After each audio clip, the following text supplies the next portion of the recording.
Howdy my totally as always tubular gamers, and we're back with, you guessed it, yet another ranking video. Shocker, I know, but today we're going to be talking Lord of the Rings. Yes, it's about time I finally talk about Lord of the Rings on the channel. Now, Lord of the Rings does not need an introduction. Tolkien, Hobbit, Middle-earth, all of that does not need an introduction. So I'm going to just get right into it. Lord of the Rings and video games. There's a ton of video games associated with Lord of the Rings, and I'll be real, I have not played a lot of them. I've probably not even played half of them. But I can tell you what I have played. All of the newer, modern Lord of the Rings games. I have actually played all of these. And what do I mean by modern Lord of the Rings games? What's this dude talking about? Does this dude know anything about Tolkien or Middle-earth? Probably not, but I can tell you this. What modern Lord of the Rings games mean to me is PS4 and on, really 2013 and on to be specific. These are games that are very easily accessible and playable in today's age. You know, you don't gotta break out the GameCube or get an emulator running to play. So late 2013 and on, I've played all the Lord of the Rings games in that time span, and you know, with the release of Gollum, I thought I would talk about, yeah, all the modern Lord of the Rings games. We got 5 to look at. We got the adventure card game, we got Shadow of Mordor, Shadow of War, Lego Hobbit, and now Gollum. Unfortunately, we will not be looking at LEGO Lord of the Rings. It was not released on PS4, the newer Xbox, or anything Nintendo, and it has not been re-released, at least not yet. And it's a shame, because LEGO Lord of the Rings probably would have been like the top game on this list, but it's not going to be here. So you know how these videos go. We're going to rank them worst to best, give them all little reviews, see how they all stack up against each other, how have they aged, how fun are they. We're just kind of looking at everything, and if you don't know how these videos go, then you should subscribe, because we're doing lots of ranking videos. We're looking at new games. You can always leave a request, like, comment, share, all that good stuff. Let me know your favorite Lord of the Rings game down below. It doesn't have to be from the modern subset. It could be one of those older ones. I know the ones on GameCube were pretty awesome. I remember War in the North on 360 was cool too. I'm just always down to read some comments. Now, when it comes to the modern Lord of the Rings games, what do I think is the worst of these games? You already knew this was coming. Here we have the Lord of the Rings Gollum, the latest Lord of the Rings title. And you know what? I've just been playing this game the last couple days, and I gotta say, this is one of the most depressing experiences I've ever had playing a video game. I've played some bad games before, especially when I was back in like high school and I thought it was fun. But this game is one of the worst video games I've ever played, and is arguably the worst PS5 game ever made. Like, this game is just awful. This game is just absolutely abysmal. You know, I heard it from just about everybody. It's like, oh, don't go play this. We don't want it. We don't want it. No, stay away from Gollum. But, you know, there's just something about really shitty games that attracts me, and I just had to play it for myself. And I didn't get a review key. No, I bought this game with my money to talk about for you, because, you know, I just love you all so much. Like, share, subscribe, please, please, please. Anyway, Lord of the Rings Gollum takes place in between The Hobbit and Lord of the Rings. So it sees Gollum searching for Bilbo, searching for the ring, anything to get his precious back. However, he actually gets captured by some wraiths and interrogated and tortured, and then thrown into a prison, and he becomes a working slave. And then he just kind of hangs out in the prison and does favors for this man named the Candle Man.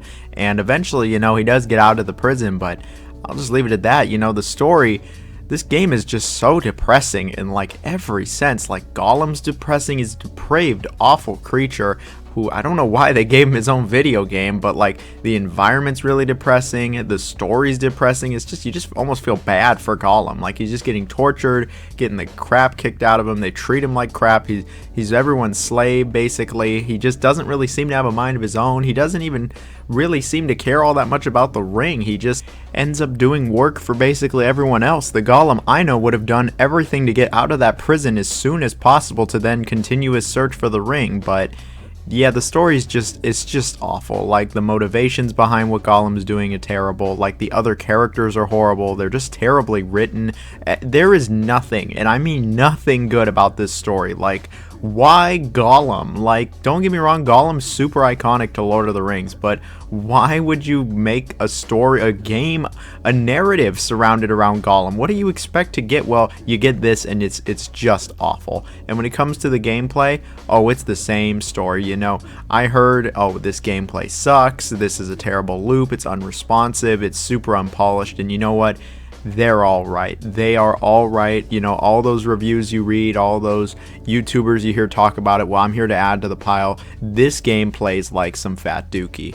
So Gollum is essentially a third-person action adventure game. You'll find yourself usually platforming, parkouring around, stealthing, doing a mini game or a puzzle. There's actually no combat in this game. You might occasionally stealth take out an orc, but you really won't be doing that frequently. Most of the game is platforming, and the platforming, well, just about everything that could possibly go wrong does. You can actually wall run like it's Jedi Survivor out here, and you'll be just, jumping from clearly marked ledge to clearly marked ledge. Like, geez, did they have to make it even more obvious than it already is? But it just does not feel good. I'll just straight up say the controls in this game, no matter what you're doing, are just absolutely abysmal. They are very abysmal. Gollum controls just terrible. He's incredibly unresponsive, imprecise, and sometimes it feels like the controls just have a mind of their own.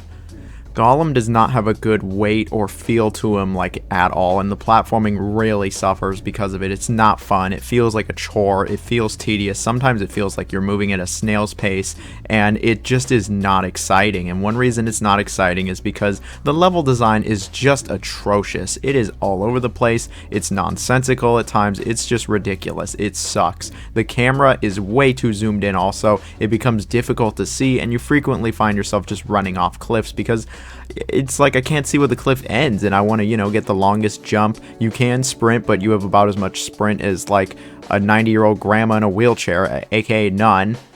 Anything to do with the platforming, which is the majority of the game, is just awful. The stealth is terrible also, where you can hide in the dark and the orcs, you gotta try to get around them. It's super unresponsive. Sometimes it feels random if they see you. Sometimes you can totally just get locked and stuck in a position where they just keep finding you over and over. It's bad. You can't really take out orcs because if they have a helmet, you can't take it out, which is like 95% of them, but if you can, it's super slow. You can throw rocks. This doesn't really do much unless you actually hit something of value. And then you have the mini games, which are just awful. They are just terrible. Like this one where you're controlling another human. This is just awful. Or the one with the bird. They are super unresponsive. They're super buggy, glitchy, just don't work, are not fun, annoying, tedious. Whatever negative word you want to come up with, it's probably here. Then there's some puzzles. These puzzles are just low-key nonsensical and feel like there's something out of the 90s. They're just stupid as hell, being able to hatch the egg. It took me forever to figure this out. It was just stupid. And then all the bugs, the glitches, the general stability of the game, presentation, it's just in the drain. It's just horrible. The Gollum himself looks terrible. He looks like a shit post, honestly. The UI looks like a shit post. The way he reacts is a shit post. It's just how could you release this? How in this day and age could you release this? It's so broken. Gollum frequently glitches out. His hair looks like the shittiest hair plugs in the world. There's just nothing good here. The environments, they sometimes look half decent, but that's half the time when the lighting isn't glitching out, when the environment themselves aren't glitching out, the controls glitch out, they bug out, the other humans just look absolutely atrocious. This game would look at home on a PS3, let alone the PS5. Gandalf just was giving me an aneurysm with how bad he looked. Jesus, man, this game just looks horrible. It plays horrible. There's just nothing good about this, and I actively felt bad playing this game. I felt bad for Gollum. I felt bad for the developers, the publishers, anybody who bought this game. I just felt bad. This game it made me upset with how shit it is. Damn, it is rare where a game comes out this shit for this kind of money. Shitty indie games are released all the time on Steam, but a AAA, allegedly AAA $60, $70 with the deluxe edition game to come out and be this shit. It's impressive. It's really impressive. It's impressive how much I will not recommend this game to any human being on earth. I don't care if you're my worst enemy. Just do not play this game. Whatever you do, stay away from Gollum, and I'm going to see if I can get my money back. And so here we have the Lord of the Rings adventure card game releasing back in 2019 for phones, PS4, Switch, and computer. Now, when it comes to card games, I've pretty much had the same stance. If it isn't Gwent, if it isn't Uno, I'm probably not playing it. Games like Hearthstone, games like that Uncharted card game, games like this, you're not really going to catch me playing them. I don't have much experience with this one, but it seems like a fine enough little card game. I don't know how serious this game is played these days. I don't know, who's playing it. I don't know really how much there is to this game, but it seems like a fine little card game with some good fan service to Lord of the Rings. if someone in the comments wants to tell me how completely wrong I am and how this is a horrible card game or something, I don't know. Haven't put much time into it. Don't plan on putting much time into it. Here's Lord of the Rings adventure card game. On to the next one. And so here we have Lego The Hobbit releasing in 2014. Now, you know Lego, I know Lego. I've talked about Lego a few times on my channel now. This is a Lego game that is based off the Hobbit movies. Now, I really like the first Hobbit and the second Hobbit movie, actually. The third one, I didn't really care too much for. And you know what? I guess this game didn't either, because this game is surprisingly only the first two movies. Yeah, the third movie I guess was going to be DLC, but just got scrapped entirely, and that is certainly a good and bad thing. It's good because the third movie, yeah, I didn't really care too much for it, and I probably wouldn't have cared much playing through it, but it's also bad because the game just kind of has this unfinished quality about it, and not really a quality, it's a detriment is what it is. It just kind of feels unfinished. I mean, the game literally just ends with Smaug showing up, and yeah, that's how it ends. So I guess from that perspective, it is unfinished feeling, but when it comes to the gameplay, it feels much more finished. It plays like a Lego game where you have multiple characters, you go through levels, and really you just play through events of the movie. The game, for the most part, is very linear, but there is an open world you can kind of explore, and it's kind of cool actually as you go through the open world to get from level to level. It kind of feels like an adventure in that sense. I mean, exploring this open world, I was never too huge on it. I really do like Lego Lord of the Rings more than this, but it's here and it's alright. When it comes to anything this game does from the normal Lego game, besides, you know, a ton of characters, ton of collectibles, some fun set pieces, it does have a few features that aren't in most Lego games, like where you have to build something really big and you do this like mini game and you gotta pick what you're gonna build with. And another aspect of this game is the crafting. Along the way, you'll find a bunch of materials you can use to craft giant items, small items, weapons, etc. It is mandatory in a lot of these levels. You will have to find the materials to craft something, but in the open world, it's mostly for secrets and unlockables and gold bricks and all of that stuff. The crafting, it's really basic. Like, this is a Lego game. I didn't expect anything like Atelier, but it's so basic that it honestly, it's just kind of mind-numbing, and it's not really fun either. I never cared too much for the crafting in this game, and a lot of the puzzles rely on it, and I just didn't really care for it. And speaking of didn't really care for, we just kind of have this game in general. I didn't really care too much for this game. Now, I love Lego games, Lego Star Wars, Lego Batman, Lego Lord of the Rings, but this game just never really jived with me, and I never really cared too much for it. Like I said, I don't care for the crafting, which is a majority of the puzzles, and I mean, I like The Hobbit. I didn't love The Hobbit like I love Lord of the Rings, and the game feels kind of unfinished. I mean, it just doesn't really do anything all that different from Lego games or anything all that exciting. I'm not expecting a complete innovation here or a 180 when it comes to the formula, but it just doesn't really feel all that special. It just kind of plays generically. And I feel like they just didn't really take advantage of the Lord of the Rings property like they did in Lego Lord of the Rings. I just think this game is good, but it's not anything past like alright. It doesn't reach the heights that many other Lego games hit, and I just didn't find myself anywhere near as engaged as I did with plenty of other Lego games. Maybe the formula was starting to get really stale, or in my opinion, this game just didn't really grab me like the other ones did. And you know, maybe it's just me, but most people seem to feel the same way, that Lego Hobbit is one of the weaker Lego titles. But hey, if you love Lego games or you really love those Hobbit movies, then yeah, I guess you can check it out. Otherwise, it's probably worth a skip. And so here we have Middle-earth: Shadow of Mordor, developed by Monolith Productions and released in 2014. I remember when this game came out, I was actually really excited for it. A brand new AAA Lord of the Rings game by Monolith also. Like, I knew this was going to be good, and after playing through this back then, and actually just recently playing all the way through it again, yeah, no, this game absolutely holds up. This game is still great. So the story is interesting. It takes place in between Hobbit and Lord of the Rings. The player controls Talion, a ranger who bonds with this wraith of the Elf Lord Celebrimbor as the two set out to avenge the death of their loved ones. And you know, that's a pretty basic explanation, and the game does have a bit more story than that, but that's really the general plot. Look, I'm not going to come out here and say the plot is great or the writing is great or anything to write home about. In fact, it's probably like the weakest aspect of this game is just the story and the characters. Nobody's really all that interesting, not even Gollum, and I'm pretty sure Tolkien fanboys have ripped this game to shreds when it comes to the story. Yeah, like I said, it's the weakest part of the game, but you know what's not weak is the gameplay. The game is an open world action-adventure game that doesn't play too far off from like Assassin's Creed. I'd say that's probably the closest comparison I can make. And really what the game comes down to is fighting orcs. Like, this is like one of the best orc killing simulators I've ever seen, period. Like, you kill a lot of orcs in this game. Really everything revolves around killing these orcs. The open world swarming with orcs. The side quests, the main quests, the nemesis system, it's all about killing these orcs. And you know, there's some more nuance besides that, but that's really what everything circles around. So you're in this big open world and you can freely explore and do pretty much whatever you want. You can go to really any part of the open world right from the get-go. There are two, and you can only access the second one a bit later in the game, but you can pretty much see everything immediately and get into fights with orcs immediately. The main quest see Talion really just kind of exacting his revenge on the ones that wronged him, and the side quests are very similar as well, whether you're hunting, whether you're killing more orcs, or you know what, actually, yeah, that's really what it is.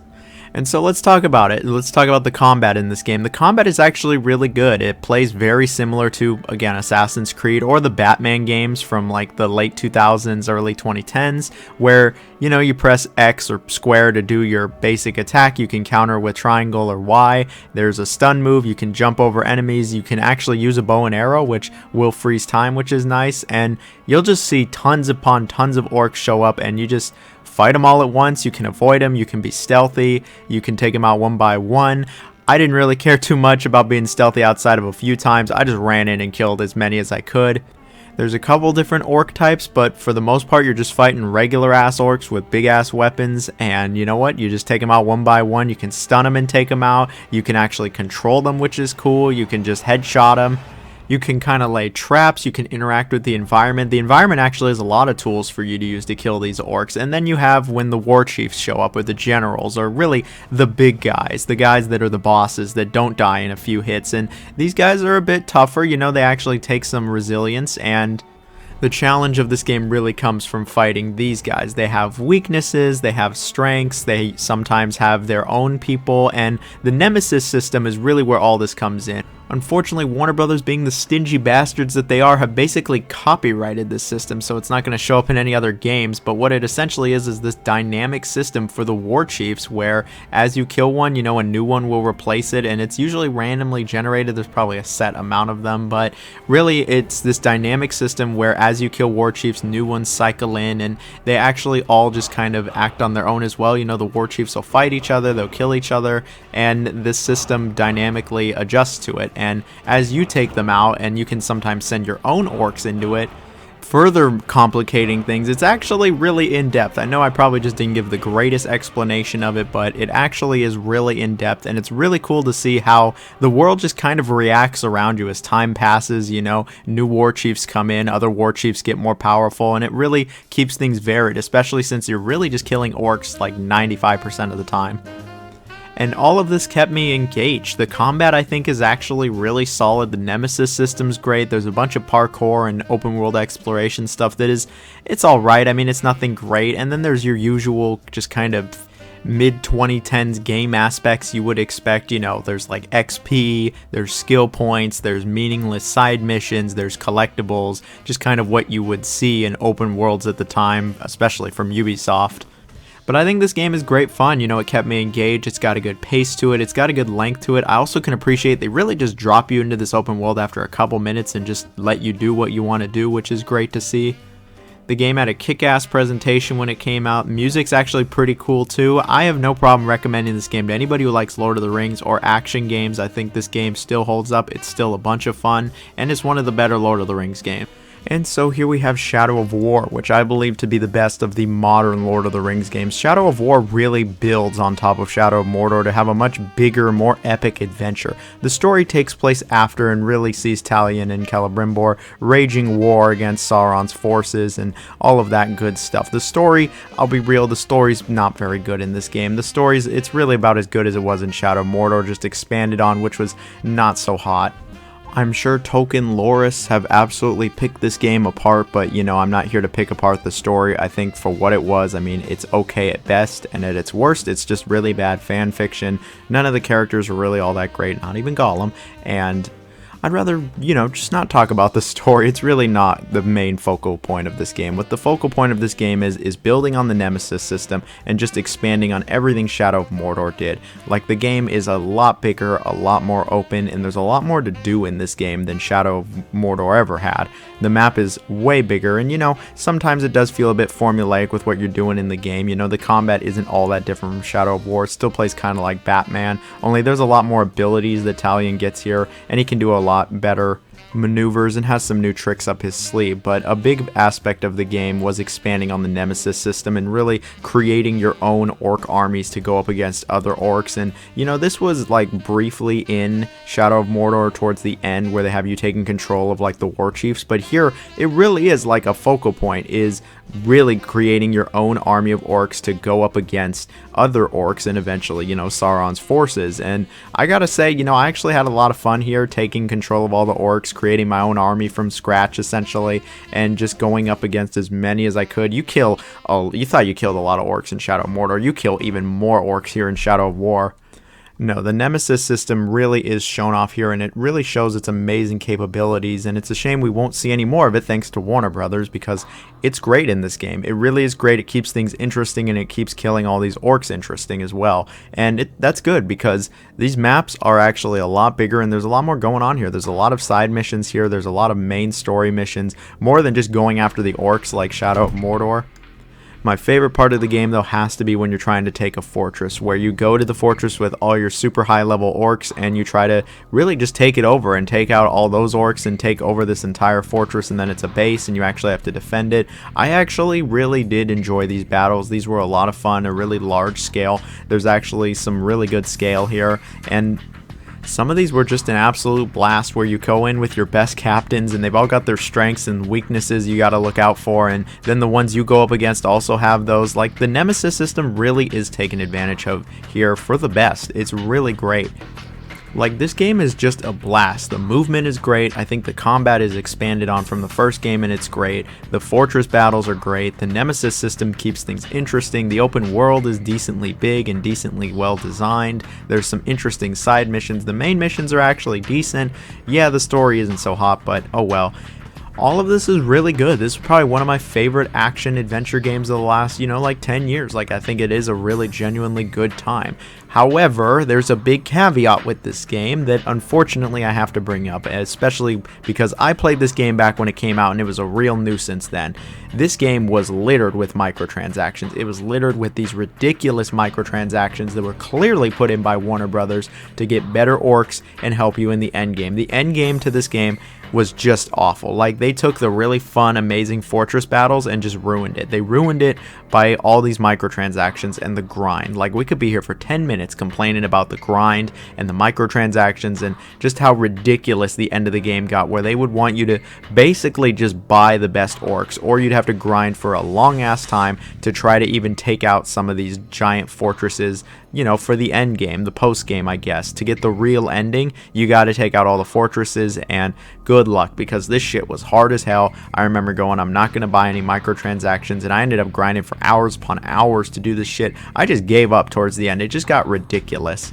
By the end of it, I was pretty burnt out with this game. Sure, there was multiplayer, but I didn't even really get a chance to try it because I was just like, you know what, I'm just burnt out with all the grinding for my orcs. I'm burnt out with these microtransactions, and they've since taken all of them out and I guess rebalanced the game. So if it really is rebalanced and it's a lot better with the grind, I mean, then yeah, this game's probably amazing, but I'm telling you, from when I played it, it was grindy as hell towards the end of the game. It was littered with these microtransactions, like, buy more orcs, buy more orcs. You literally, all over the menu, there's like ads to buy orcs. Like, it was just ridiculous. I hated it. I hated it.